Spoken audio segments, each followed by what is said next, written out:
Real stories, real success. Welcome to Kwentong Phonepreneur in Beijing. I'm Shane Caballero and I'm with... Kimberly Dinyo.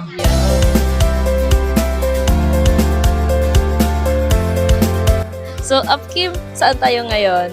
Nasa Beijing, China. Kamusta? Kamusta yung Beijing first time? Para sa akin, sobrang excited ako sa mga nangyari. Nakaka-overwhelmed and grateful ako na nakasama ako sa ganitong tour.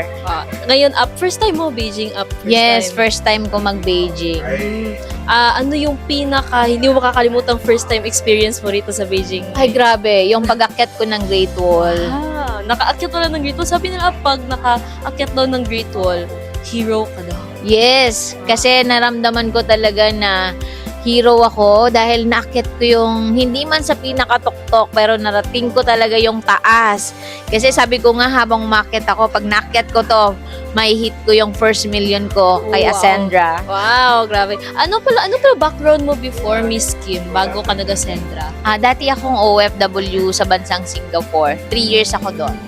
Ngayon, Miss Kim, andito ka sa Ascendra. Pwede mo ba ma-compare ano yung pinagkaiba? Bakit ka nag-try dito? Bakit di ka nag-settle sa pagiging empleyado? Kasi para sa akin, ang isang OFW, hindi yan panghabang buhay na gagawin mong trabaho. And aside doon, syempre, mahirap din kahit nasa ibang bansa ka, malaki ang sahod mo, mahirap pa rin makapag-ipon kasi lumalaki yung gastusin talaga. And bukod pa doon, nakatali ka wala kang freedom. So, ang pinagkaiba ng ganito, sa negosyo na to, meron kang freedom. Yun yung isa sa mga gusto ko talaga na na-experience ko na kahit saan ka magpunta, magagawa mo. Wow. So ngayon, ito yung freedom. Yes, ito yung freedom na pinapangarap ko. Ngayon, Miss Kim, curious lang ako kasi nakapag-start ka na sa Ascenda. Ano na yung na-experience mo? Ano na yung binalik sa'yo na income, ganon? Grabe. 3 months pa lang ako sa business na ginagawa namin and I earned 300,000 na.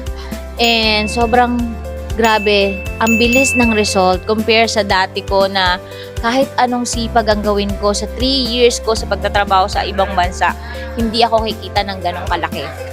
Dahil sabi ko nga, lahat ng kinikita ko napupunta lang sa pamilya ko, sa gastusin, lahat. Kaya wala talagang ipon. Pero sobrang proud ako sa sarili ko na nag-decide ako, nilakasan ko yung loob ko.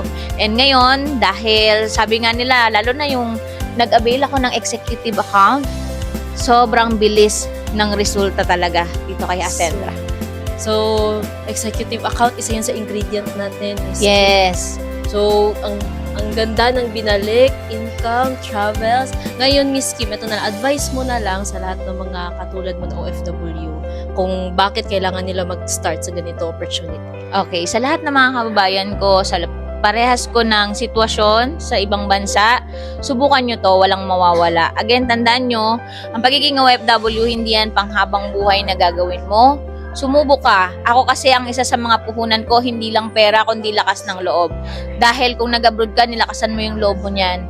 Kung magnenegosyo ka, lakas ng loob lang din ang kailangan mo para maabot mo yung mga pangarap mo. Kasi kahit anong sipag, tiyaga at galing mo sa ibang bansa, hindi mo maabot ang mga pangarap na gusto mo. Dahil lalong-lalo na yung mga kinikita natin, hindi talaga yan sumasapat. So, thank you so much, Miss Kim, sa wisdom and sa inspiration sa lahat ng makakapanood ng video na to. And kung ikaw napapanood mo to, I'm so excited na next time, ikaw naman ang maging resultado na makikilala dito sa community. And next time, makakasama ka na rin sa travels namin. Kaya tune in ka sa mga susunod na episode ng Kwentong Phonepreneur.